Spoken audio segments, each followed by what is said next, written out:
Writer's Read by LiTracey, getting that book in children's hands. Hi, I'm Tracey Grice and welcome to the Writer's Read podcast. I'm a teacher and I'm really passionate about getting kids reading. The inspiration for this podcast came from a quote by American author Nancy Atwell, and she says, "For students of every ability and background, it's the simple, miraculous act of reading a good book that turns them into readers. Because even for the least experienced, most reluctant reader, it's the one good book that changes everything. The job of adults who care about reading is to move heaven and earth to put that book into a child's hands." So this podcast is designed to do just that. It's not only a podcast that can help children and adolescents connect with authors and books, it's also a resource for parents, teachers, and librarians who are helping kids on their reading journey. On this episode of the Writer's Read podcast, I'm chatting with best-selling children's author and publisher Louise Park. Louise has written hundreds of books, some that you'll recognise easily, like her non-fiction Mac Australia series and the NAPLAN-style practice books. But you may not be aware that she writes under 3 different pseudonyms for her fiction titles. Have you ever read books by the authors H.I. Larry or Poppy Rose or Mac Park and ever wondered who these authors are? Well, it's Louise Park. So for readers who have encountered series like Stargirl, Bella Dancerella, Boy vs Beast, D-Bot Squad, Harriet Clare, and my longtime favourite Zack Power, you now know the mastermind behind these popular series. Louise loves spending her days battling beasts, finding secret doors, portals and hidden tunnels to magical lands, pretending to be the world's best ballerina, and solving Harriet Clare's mega-huge and terribly troublesome dramas. This podcast is very close to my heart, as you'll hear later in the podcast, I had the great privilege of working with Louise on a writing project at my school. Louise's work had massive impact on the way our students viewed themselves as writers, and the teachers were armed with all kinds of practical strategies to add to their writing programs. Louise and I were then invited to present this work at a national conference in Canberra. I've developed a great relationship with Louise and I'm proud to call her a friend. I'm so glad we had the opportunity to capture our chat, especially for this podcast. Also, on this episode of the Writer's Read podcast, we hear from our resident reviewer Rebecca, who will share her thoughts about some of Louise's other books. And we also hear from our student reviewer Liv, who will give us her rating on the book that Louise will now read for us. I'm going to read from my new series D-Bot Squad that I've written, co-authored with Susanna McFarlane under the pseudonym Mac Park. And it's book 3 and I'm reading towards the end. So in this series, we asked ourselves what would happen if dinosaurs came back onto this planet. And so dinosaurs are back and we've had to recruit these amazing Dinobot hunters who can reel in these dinosaurs. And Hunter Marks is one of these. And so on the day of the book parade, he goes dressed as a paleontologist and he has a bit of a tanty because he thinks he sees a real pterodactyl flying over the year 5 and 6 block and nobody believes him. So he gets sent to the library and he's sitting in this dinosaur cave that the librarian has built for Book Week and he's building some Dinobots when the floor falls away and he goes into this secret space where he has to play a computer game to see if he's good enough to become part of D-Bot Squad. And of course he is. Now Hunter doesn't like to be a team player and he's got a bit of a temper and he's got an encyclopedic knowledge of dinosaurs and he tends to think he knows everything. So in book 2, a Stegosaurus comes into the picture and we all know how big and heavy and slow they are. So Miss Steg is telling Hunter that this dinosaur is too big for just one person and that he needs to wait for Charlie, this girl D-Bot squatter who's really good at catching dinosaurs. But he thinks he doesn't need her help because he doesn't want to be a team player. So he goes off on his own and that's where I'm starting to read.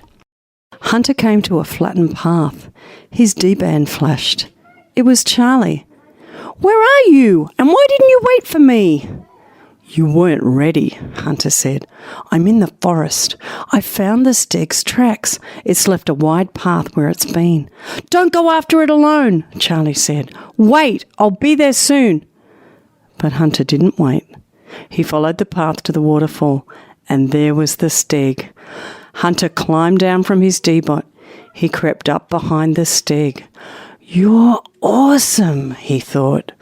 "But you'd eat a forest in 2 days. Maybe that's why you died out." Brr, brr. Hunter giggled. "Gross! You did a fart!" Then he remembered something he'd read. Stegs made never-ending gas from all the plants they ate, he thought. They were one big walking smelly fart. "I need to move away."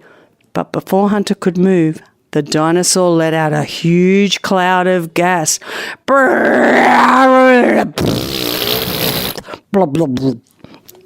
Hunter was swallowed up by a fog of stickiness. It was so stinky he fell to the ground, dizzy. Then the steg turned its head towards Hunter, and everything went black. Will Hunter survive the giant fart? Read Book 4, Big Stink, to find out. Students speak. I gave this book 3 lives. The first live is for the humour and excitement in this book. Even though the main idea of the book is intense, there are funny aspects that keep the book interesting. The second live is for the facts and information. While you read the book, there are facts about dinosaurs. I found this really interesting to read. The third live is for the suspense. The book ends on a cliffhanger, meaning it doesn't finish with an ending. This makes me want to read the next book to find out what happens. I recommend this book for kids who are starting to read chapter books. The chapters are short and there are pictures, so it makes it easy to read. Hi, I'm Louise Park, and you're listening to the Writers Read podcast. Rebecca recommends.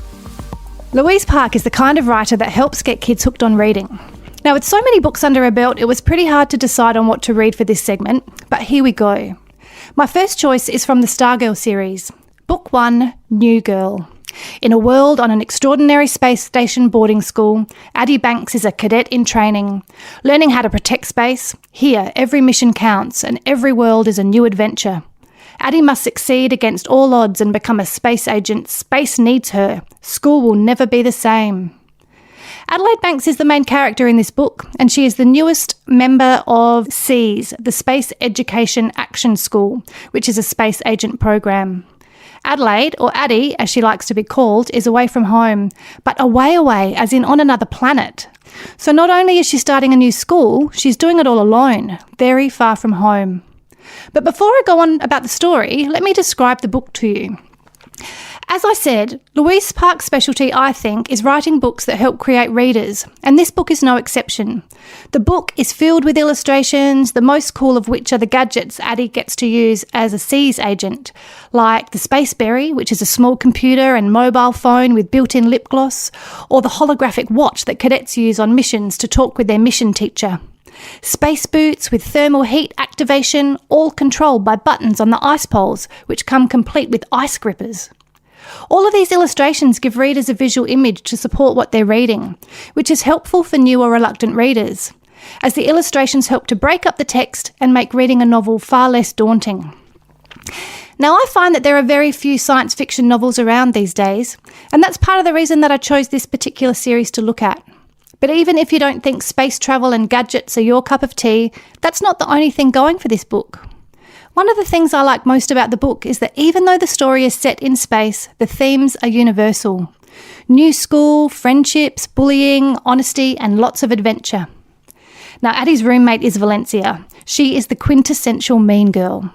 The girls have nothing in common, and Valencia will do anything to get rid of Addie from the program. So when the girls are given watches that have a GPS tracking device in them, so no matter what happens on their mission, their teachers always know where they are. But as they're preparing for their mission, Valencia removed the GPS tracking chip from Addie's watch, thinking that it'll get her in trouble when she's back at school. But you can probably guess, as I did, that it may cause more trouble than that. Now, the destination of their first mission is polar, dark purple ice, icy purple seas in which humans cannot survive, temperatures between -80 and 200 degrees, and minus 280 degrees.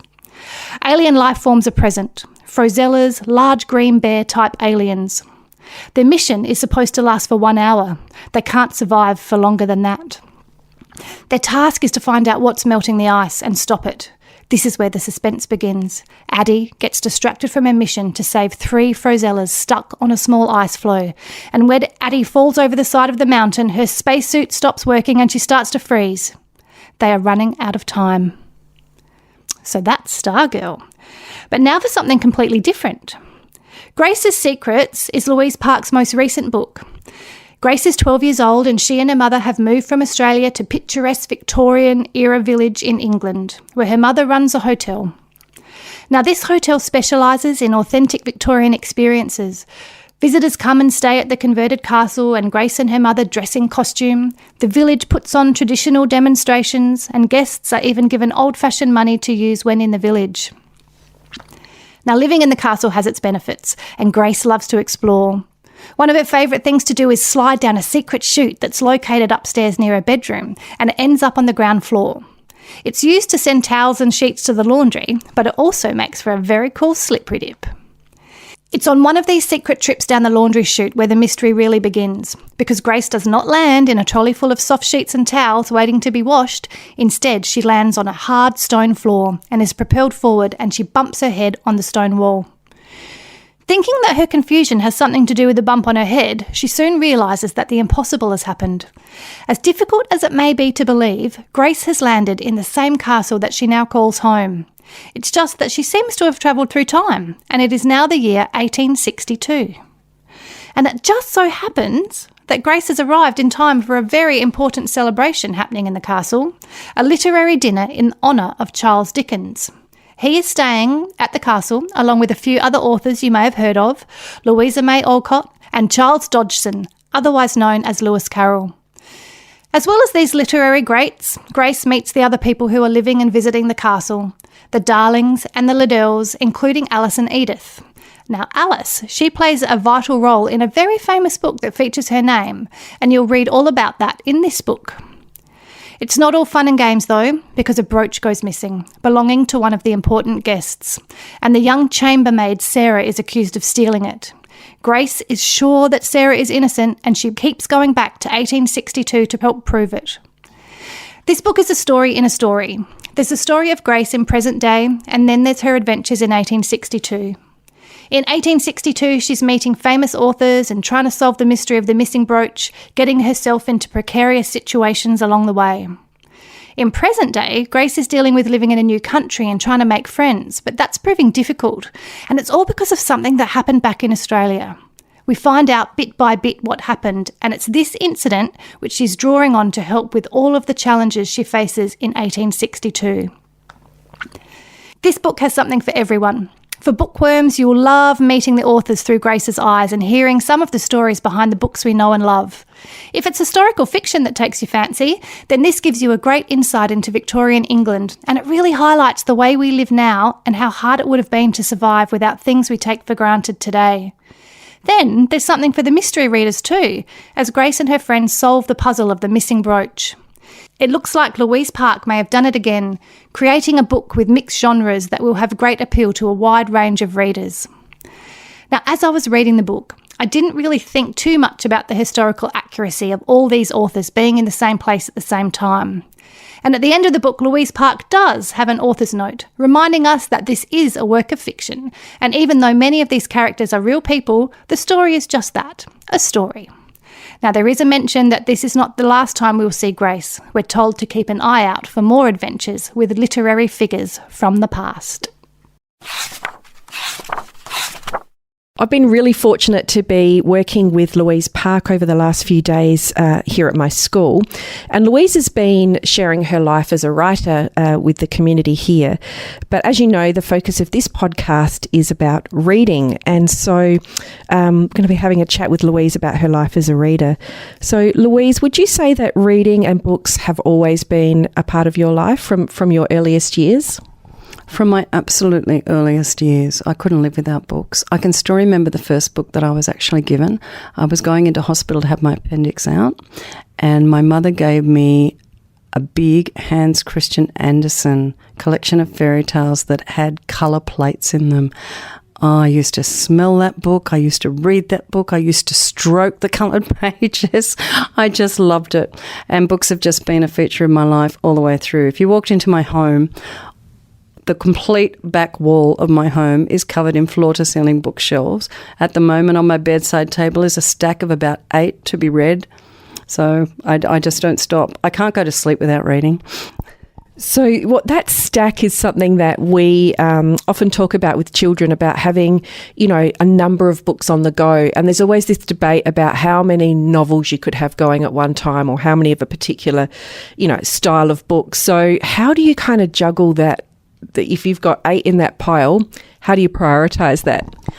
This particular pile that I have, I really struggled to prioritise because there were about 5 that I wanted to read straight away, and I kept laying them out like tiles on the floor and trying to pick the order that I would read them in. And there was one that was just an absolute, is one of my favourite authors, and I thought, I have to keep that till last because that's going to be my, I'm just going to savour that, and then I couldn't do it. I read it first. So do you have one favourite, or do you have many favourites? As a child growing up, I was an absolute addict of Enid Blyton. I'm an adventure writer, so you can imagine, and you can tell where this is coming from. So I loved Enid Blyton. I really loved Nancy Drew, the Nancy Drew mysteries, anything like that. And there was the Hardy Boys. I read those. So, yeah, Zach Power Test Drives, here we come. I loved Roald Dahl. I loved things like Pippi Longstocking. And now I still am a voracious children's books reader.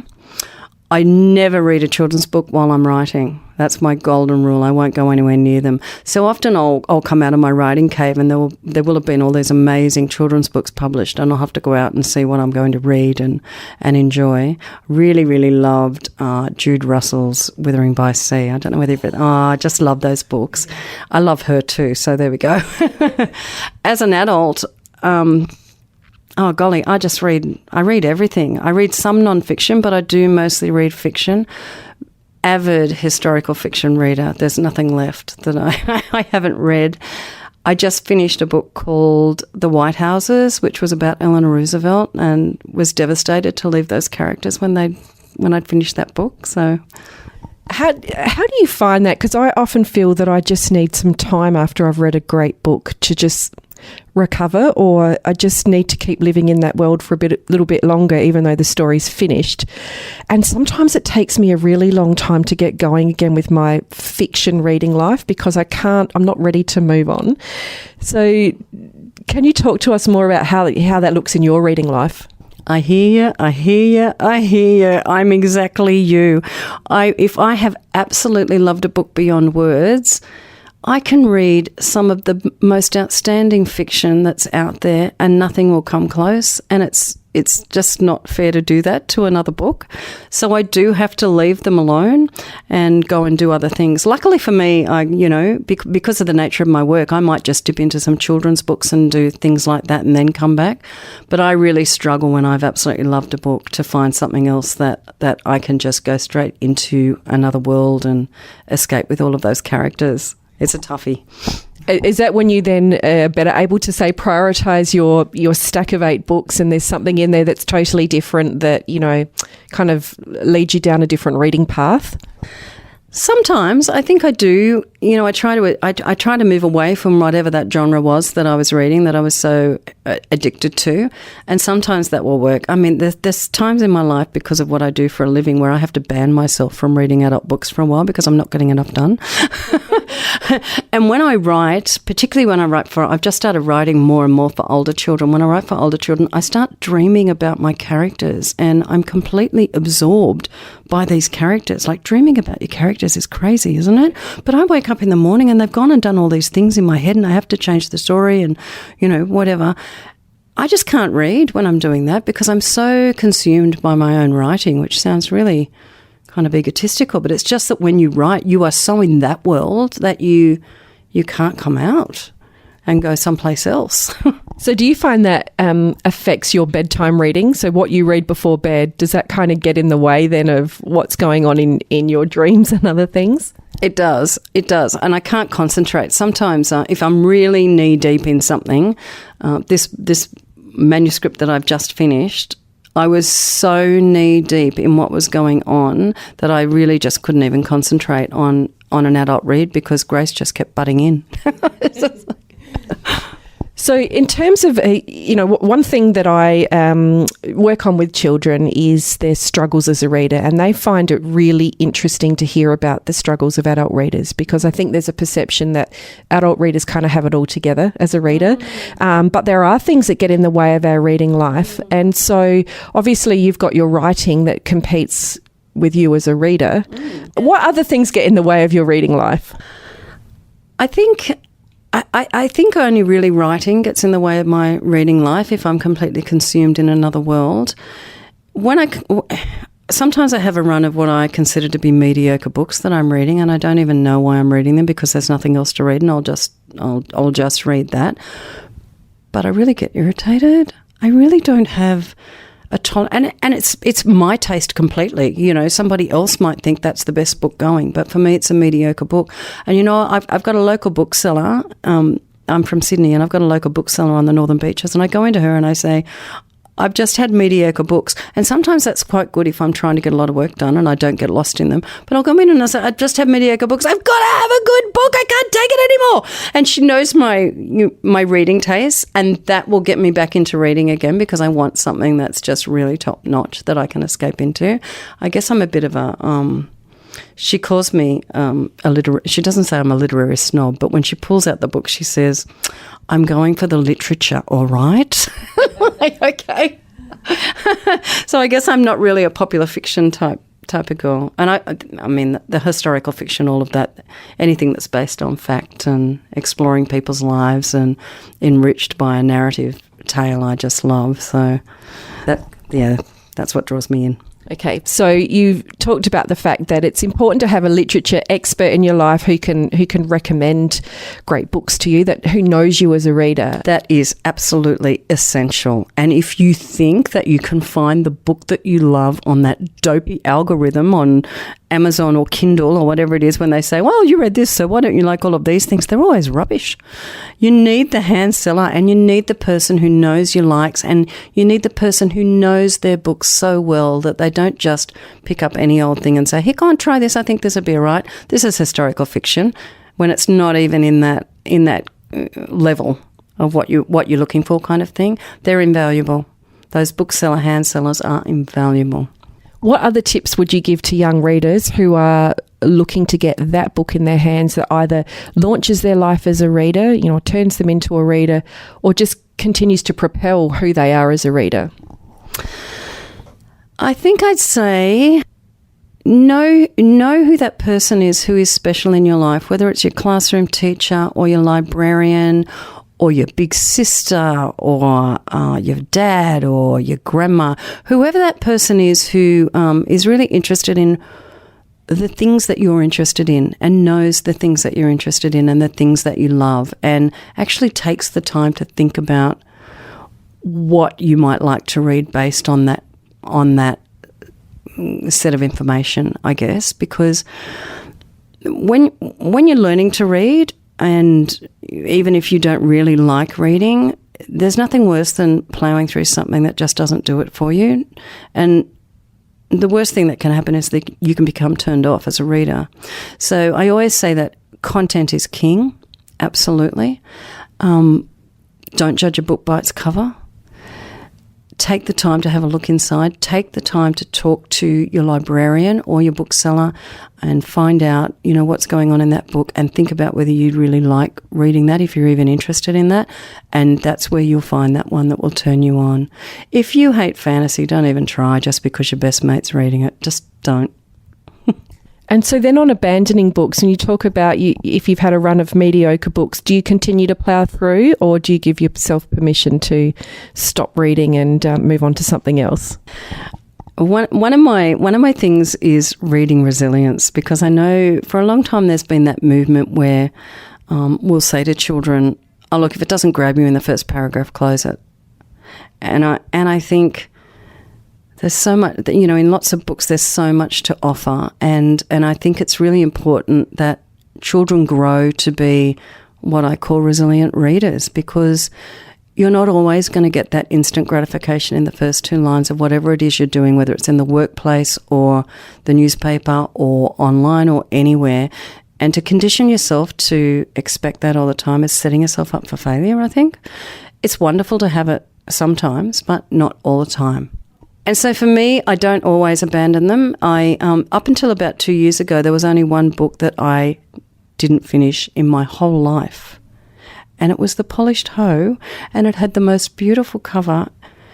And it was like incidents that happened over this sort of 24-hour period. It was the longest 24 hours of my life. And I was really determined to finish it. I'm in a book club and I wanted to finish it. And I thought, this is the first one that's really defeated me. And when I got to book club, nobody had finished it. I was like, okay, not so much of a failure. So sometimes I do. When I'm travelling, I use a Kindle. I don't use a Kindle at home.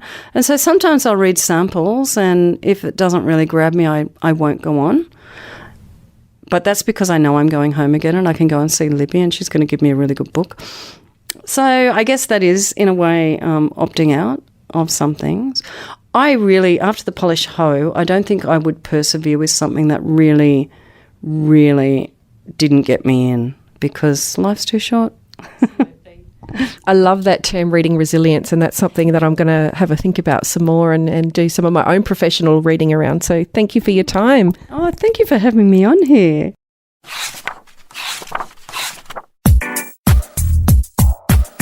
Tracey's tip. Today's tip picks up on the term reading resilience that Louise used. I love this term and admit that it's not one that I'd heard before. I decided that I'd do some reading to find out more about it, only to find that not much has been written on the topic of reading resilience. I guess if I were to take a literal translation of the word resilience, we tend to hear definitions like being able to withstand or recover quickly from difficult conditions. So, if we apply this to a reading context, we could think about the various times when a book, or the act of reading, has been difficult in some way, but we've been able to bounce back from this either by turning our attention to another book or by not giving up on reading altogether. We've talked a bit on this podcast about reading what you enjoy and not feeling guilty about abandoning books, so this tip provides a different perspective again on what to do when you're reading a book that you are finding difficult to get into rather than just giving up. When any of us pick up a book to read, the assumption is that most of us intend to finish it. It's like a sense of achievement, a tick on the to-do list, and generally just feeling accomplished.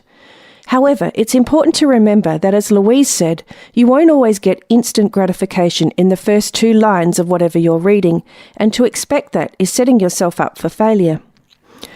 There's lots of reasons we may feel that we want to give up on a book, whether it's the plot that's not hooking us in, or a lack of connection with the protagonist. Maybe the author's point of view doesn't resonate with you, or the book just wasn't what you had hoped for. Novelist Nicola Barker divides fiction into 2 categories: work that confirms and celebrates and panders, and work that confounds and perplexes and challenges. She says that sometimes the form or style of a book needs to mirror the complexity of life.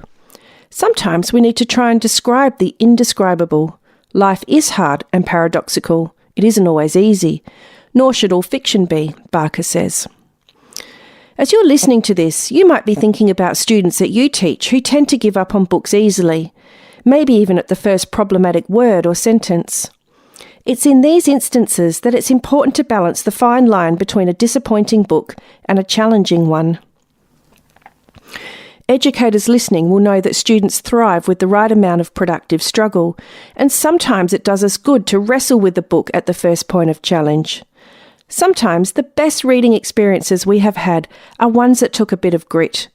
How often, at the end of a book like this, have you thought, I'm glad I didn't give up on this one?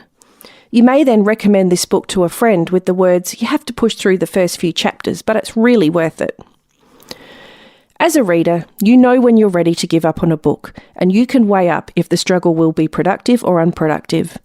When you are working with young readers, use book abandonment moments as an opportunity for coaching and reflection rather than for them to learn avoidance. In the words of C.S. Lewis, hardships often prepare ordinary people for an extraordinary destiny. I hope you enjoyed this episode with our reader in residence, Louise Park.